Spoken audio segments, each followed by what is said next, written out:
Sup? Back here with another video. Now, we have to talk. UFC, we have to talk. Because this shit ain't right. Now, I like entertaining fights. I really do. I like entertaining fights. Every time the UFC puts an entertaining matchup, I will prefer that over sometimes even matchups that make sense. Because, now, let's be for real. I have no problem with the UFC, making Ilya versus Charles, I actually wanted to go over that of how they fumbled. I mean, they fumbled so many matchups, and I'm going to go over in this video about, what they're doing with the Jones versus Aspinall thing. First, but I want to address the elephant in the room. As you can tell, there have been rumors that the main event for UFC Noche is going to be Volk versus Yair rematching. Now,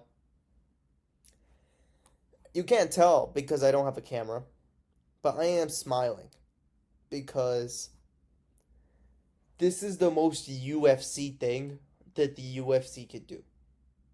And when I mean the most UFC thing, I mean this is the most UFC thing we could do. Now, in this post right here from Kenny Okoye, who honestly I think is a dumbass, he got here, he's complaining about pointless rematches. Now, I'm going to be the devil's advocate, and I'm not even being a devil's advocate here. I'm being just truthful. Sean deserved the rematch. He was champion. He lost it off of split decision. He got a win against Costa. The UFC, we're going to give Strickland the rematch, no matter what, if he got that win against Costa. And then Khamzat put his name in there. And DDP didn't call out Khamzat. He just said he would welcome that fight. But he also said that DDP also said that he was more than willing to fight Strickland. DDP versus Sean 2 happens. And although Sean didn't do as well, I think it was more of DDP just improved as a striker. I think compared to the Izzy fight, I'm seeing a more dangerous DDP. DDP was able to stand with Sean for 5 rounds straight, outstruck him, outdamaged him, broke his nose. He dominated Sean, and that was the big deal. That was the deal. Now, would I have loved to see DDP versus Khamzat? Yes, and I'm glad we're getting DDP versus Khamzat. I mean, it's happening in Chicago, which I'm going to be attending live. So, I'm definitely going to be hyped about that. But DDP versus Sean 2 was anyways going to happen since way before Khamzat was even in the top 10, let alone in title contention. So, that's out of the picture. Now, Merab versus Sugar 2, Sean O'Malley. Okay, that makes sense. I agree with that. I did not think this rematch needed to happen. Now, in terms of rematches, I thought the Yan rematch made sense. Yan won against Song Yadong in a dominant fashion. He won against Figgy in a dominant fashion. He has 2 top 10 wins. He solidified himself as the number 1 contender by beating Figgy, which, by the way, the UFC said was a title eliminator. I don't think a lot of people knew that or heard about that, but the UFC didn't say this, but it was very much implied that the winner of Yan versus Figueiredo would fight the winner of Merab versus Umar. And that's what happened. Merab won. Yan is supposed to fight Merab, but now the UFC gave Sean O'Malley, who, let's be for real, he's only had 1 loss against Merab, and before that he was a champion, I get it, with a title defense. Although, albeit it was Chito Vera, who definitely did not deserve the title shot. He still was a champion, and I've seen champions with less credentials get rematches. So, I think it's not the worst matchmaking we did, but this was definitely an unnecessary fight. We do not need to see Merab versus Sean O'Malley too. Now, do we need to see Merab versus Yan too? No. But Yan has collected himself 2 wins. 2 very dominant wins. He showed he's the number 1 contender because Umar and Sean O'Malley already lost to Merab. Corey Sandhagen is still 1-1, and he lost to Umar in a title eliminator. So Corey doesn't deserve the shot. Yan is the only person who deserves the title shot. But they gave it to Sean O'Malley. And I think maybe if Merab still wins, I could see Peter Yan maybe getting a shot at the title sometime later this year, which I would really like to see. But no one needs the UFC. They're probably going to give it to someone like Corey Sandhagen just because they want a new matchup for Merab. Now, I think that matchup, the Merab versus Sean O'Malley matchup, is still pretty good. I like Sean O'Malley as a fighter. I like watching him fight, so I'm not complaining seeing him fight, especially against for a title. And I think he might do better. I don't know. I really don't know. I think he could do better, but I still see Merab winning it easily. Now, unnecessary rematches aside, this is the most unnecessary one ever. Volkanovski versus Yair Rodriguez for UFC 320. Now, when I said easy title defenses for Volk, I didn't mean fucking Yair. Mosvar was the easiest title defense for Volkanovski. Let's be honest, he was. He was a 19-0 defeat guy with no finishes, no finishing threat. He has no knockout power. His striking is not really that good compared to Volkanovski's. As we saw, Volkanovski can still strike with the best of the best. And Mosvar wrestling isn't that good to really control Volkanovski for 5 rounds. I don't think so. So Mosvar was really a big fight for Volkanovski. Mosvar was definitely an easy fight for Volkanovski. I thought he would have won that easily. I wouldn't say TKO, but I think it would have definitely resulted in a very dominant fight for Volkanovski. But now he's getting Yair Rodriguez, who he already beat. And it's not like 5 years ago, 6 years ago, like it is with Islam versus Arman. No, this was literally 2 years ago. Like I was in college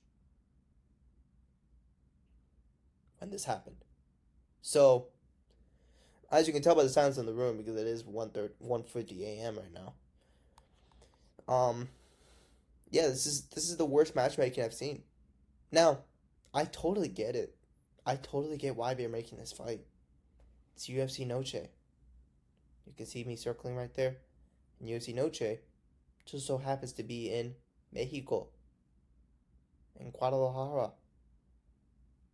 And Rodriguez is half Mexican.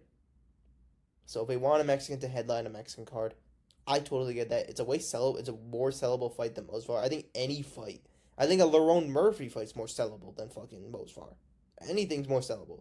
How the fuck you're gonna sell someone like Mosvar, who one doesn't even finish any fights, but also isn't really that entertaining of a fighter? I mean, here's the thing. I think the Aljo and Allen fights were pretty entertaining, but let's be for real. I felt like Allen won that fight. Now, I didn't think Aljo won the fight. I thought Mosvar was able to do enough in the 3rd round, but I felt like Allen won the fight. And when you make the fights that close and you don't really solidify yourself as a dangerous opponent, you're not gonna get a title shot like that. That's why we said they want Mosvar to prove himself again. Be like, hey, we need one more win to show that you really are that type of guy that can go up against a guy like Volkanovski. Because the UFC is brutal like that. They want to have entertaining fighters at the end of the day, and they'd rather give it to someone like Yair, who had a pretty entertaining fight against Pitbull. But the problem is, why are you giving him a title shot off Pitbull? This man haven't fought for a whole year before Pitbull. He was 0-2 to Volkanovski and Ortega.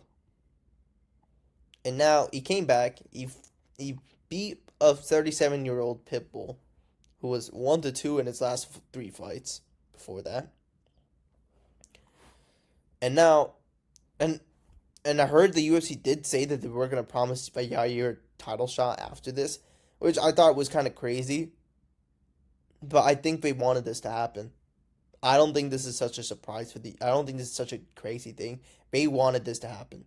They wanted Yair to win that fight so that they can have a UFC Noche headliner. That's the truth. And now they're making this fight. I still see Volkanovski winning. I think it's definitely going to still be a tough fight. I mean, Yair's definitely a tough fight for a lot of people. I think a lot of people kind of underestimate Yair, and it's because of his ground game. But when they're standing with Yair, it is very hard to strike with him. Max Holloway had to use his grappling to take some rounds from Yair, because Yair was doing really well on the feet, and it was pretty close.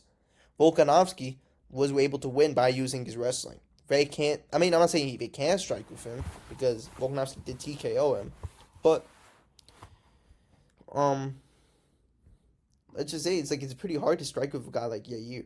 Really good striker, really tricky striker. He's pretty young too. I think he's still only like 32, 33. I don't know, maybe he's older, a little bit older than that. But yeah, it's fucking insane because now you got Volkanovski versus Rodriguez. Volkanovski already destroyed Yair. He destroyed Yair like 2 years ago. Now, I'm concerned about the age. He is going to be 37, and that is pretty old for a featherweight champ. I don't think I've ever seen anyone that old be champ ever. So, it's definitely concerning for the age part. Is Volkanovski going to be the same Volk that beat Yair the last time? But as we saw in the Diego Lopez fight, he was still doing pretty good. He was outstriking, he outstruck Diego Lopez, he outgrappled Diego Lopez, which was definitely a surprise to me. Because I thought Diego Lopez would at least have stat edge. But he pretty much outmaneuvered and dominated Diego Lopez. So Diego Lopez had his moments for sure, and it was still a war back and forth. But Volkanovski was definitely the one in control. And I feel like Yair is an easier opponent than Diego Lopez just because he doesn't have that knockout power or finishing threat, especially on the ground. So, I mean, this is definitely going to be a good fight. I think it'll be entertaining, but I think it's an easy win for Volkanovski. And I'm now as a Volk fan, I'm kind of glad they're giving him the easy title defenses because here's the thing: Ilya Topuria and Max Holloway aren't in the division anymore. Volkanovski best Volkanovski's most dangerous opponent is probably Gene Silva, who's still number 11, and Gene Silva still has a long way to go to get a title shot. Now, I think if he beats a guy like Yair, he beats a guy like I don't know Mosvar, I think he can retire off those two wins and still be and solidify himself as the featherweight GOAT. I think so. So, I like this fight. I think it's a good fight. Like in an entertaining view, I think this will still be a good fight, but this is the most unnecessary fight we have. I felt like a Lerone Murphy matchup would have made more sense than this. Let's be for real. Because Lerone Murphy's kind of going up there. He's number 8, yeah, but we've seen lower ranked opponents get title shots. And he's undefeated. He's still somehow more exciting than Mosvar. And, he got that UK fan base, so it makes sense. So, I mean, I guess this is just a lesson. Don't have 4 split decisions and no finishes in the UFC, or else you're going to be like Mosvar and not get a title shot. That's the lesson of it. Anyways, that'll be all. See ya.